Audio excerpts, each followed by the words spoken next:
Anyway, from that France and Switzerland fun game, we move on to the next game. That was England versus Germany.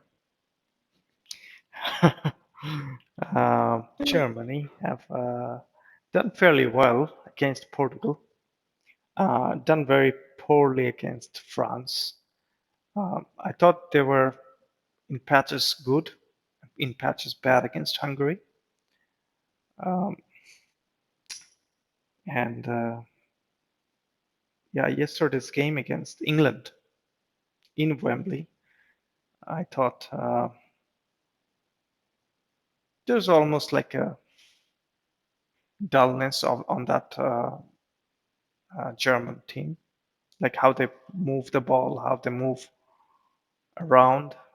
Uh, I don't know how to describe that, and there's so much tendency to move the wing backs and utilizes the wider space as the strikers are not really getting into goals. So Kimmich in the right hand side, Cousin on left hand side. There was Leo Goretzka on the middle, as well as Tony Cruz. Um,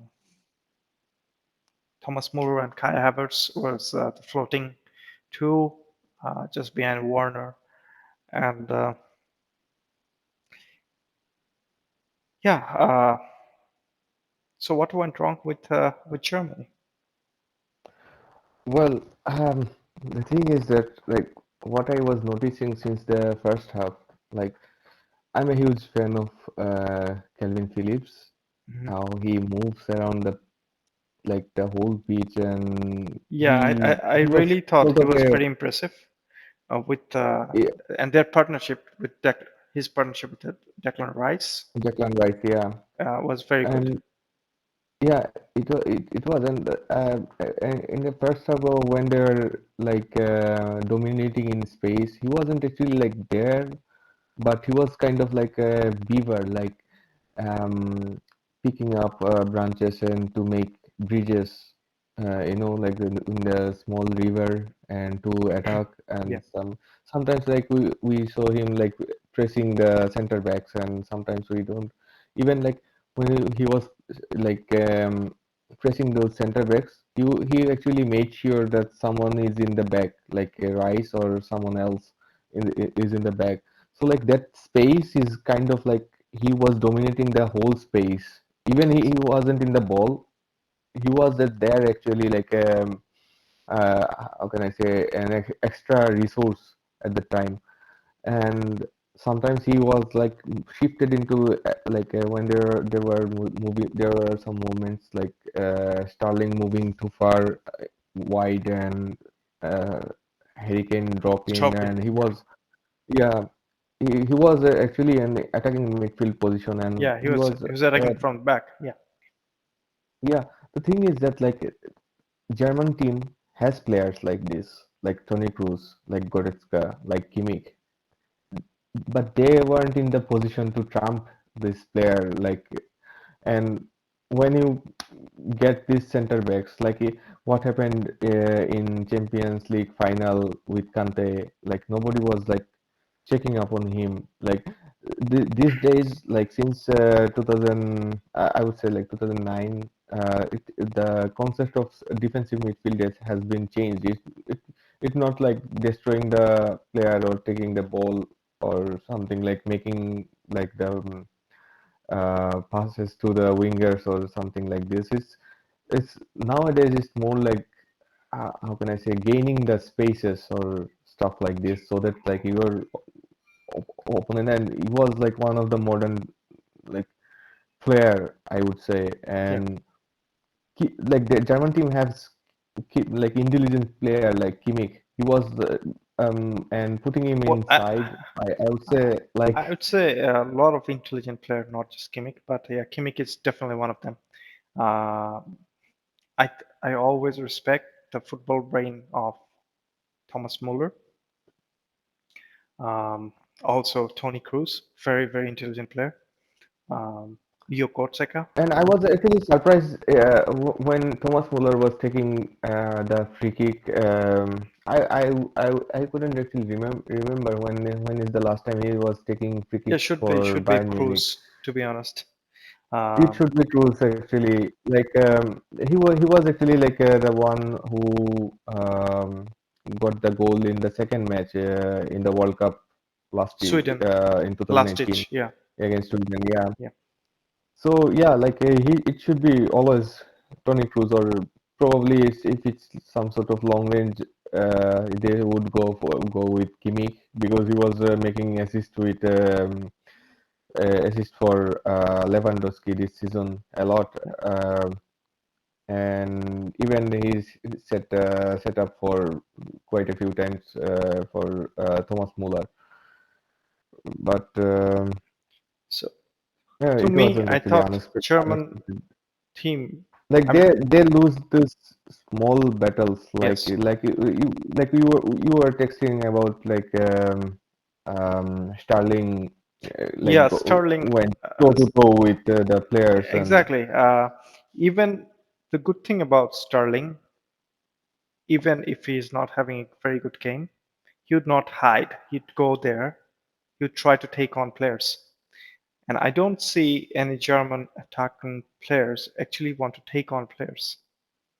I don't know if it's a culture or if it's specifically. I wouldn't say it's a culture because like if you remember the players like Michael Ballack, and when they were there playing, they were actually like taking up players No, no, like definitely. I mean, Snyder. but Michael Ballack is not Well, known it's not for the dribbling guys or taking on. What I'm saying is, it could be because I've seen enough of the German players. Even their last recognized number nine was, say, Klose, yeah. and even before that, Oliver Bierhoff, great in air, but I'm yet to see a German attacker who can take on players, who can just go running at opposite defense. Um, I thought Gnabry might be very close to that, just taking on players, or that's why I always liked Leroy Sané whenever he was given that opportunity. But somehow, I think from the coaching point of view of working low, uh, they tried to make it one touch passing sort of thing, and didn't allow uh, anyone to take on, or they don't have players. Because I've seen Kai Havertz in Leverkusen. He could take on players, at least in Bundesliga. I don't know. He could take on someone like Declan Rice, or Phillips, or Maguire, or John Stones. But I was impressed with England's organization. Obviously, they're fairly good, very some intelligent players, and the movement from Luke Shaw and Kieran Trippier was fantastic. Um, Sterling again was, even if he has some bad touches, he'll definitely take on, or go into that attacking half as an extra body, as a goal threat. Um, Actually, I really like the. Sorry to interrupt. I like the. Actually, when Gareth Southgate was yeah, he put him in the first match 11, and yeah, how he was moving around the like defense line, and I guess like Harry Kane has a tendency to drop in these days, yeah, and sometime actually they needed someone who can actually like push back push. the Yeah, defense line. Yeah, yeah. so like to get some extra space for Harry Kane to create something, And or I thought someone else to move Was it on. his Saka? Bukayo Saka. Yeah, Saka was playing. He was good. He was good actually. Like he was taking on even Rudiger. Yeah. So that's what, for me, what was missing from Germany. Uh, you can talk about positioning and moving the ball and and all that. But at certain point, you have to have someone who can take on uh, the the defensive midfielder or defenders. I mean, at least try 1 or 2 times. You might lose the ball, that's fine, but try it, or try to go wide and try to create something. Um, I really thought Germany misses that. Um, Also, the substitution, I think it was Grealish when he came Yeah. in, and it definitely changes the complexion of the game. And they scored 2 goals, and he was involved in some way, both of them. Um, but yeah, I don't know. I was disappointed with Germany, uh, especially given that this is Joachim Löw's last time as a German coach in a major competition.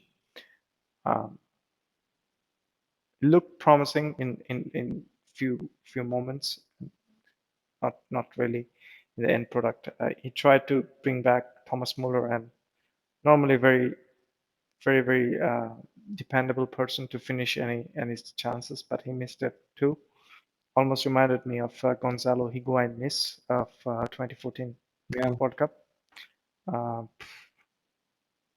yeah, but there was the group of death where Portugal, the reigning champion, the world champion France, and Germany is always one of the stronger power in Europe. All of them were knocked out. Um, so good for England. They will be playing um, Ukraine, who won the game against Sweden 2-1.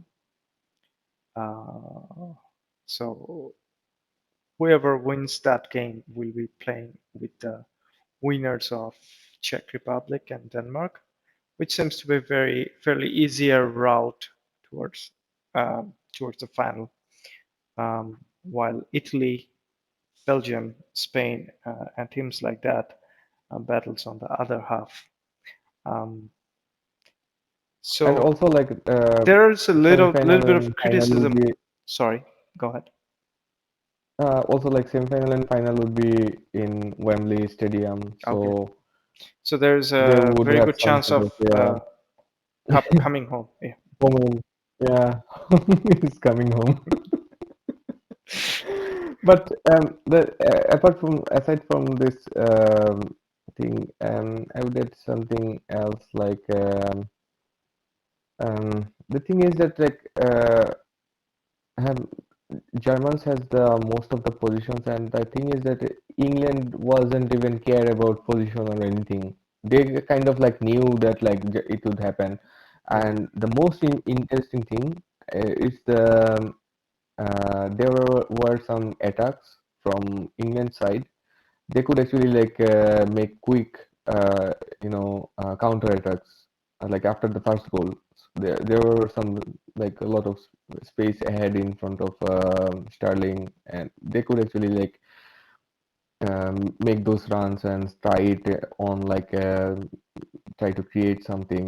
But they actually like hold the balls and like wait for other attackers to come and then try to organize an attack because they knew that like they are ahead now Yeah. and They they can they they weren't can actually like killing time or anything like yeah. or frustrate And Germany. Yeah. yeah, exactly, like those things actually like kind of like destroy those small things actually destroy the like that's what actually what is called actually killing the game, you know, Yeah. like You after you can. are ahead of one goal and like you can actually play with opponent mind and player like Harry Kane could actually like pass that ball at like it was I don't know at somewhere in 60 minutes 60 70 minutes yeah he could have actually he saw that Sterling was uh, like in space with only like wing back was Yeah. there and Yeah. He didn't move the ball. he didn't actually. He was like waiting for the Yeah. for Exactly. other attackers to come and make an I organized think attack or something. I think they knew they were. pretty professional. They knew what the task was there. Harry Kane even said prior to the game was they know if it goes to the penalty. England is not really well known for penalty shootout, but at least Harry Kane knew where he would put the ball before the game, and sometimes that can be good because when you're playing, you have tired mind, you kind of second guess yourself and basically can miss the penalty. But I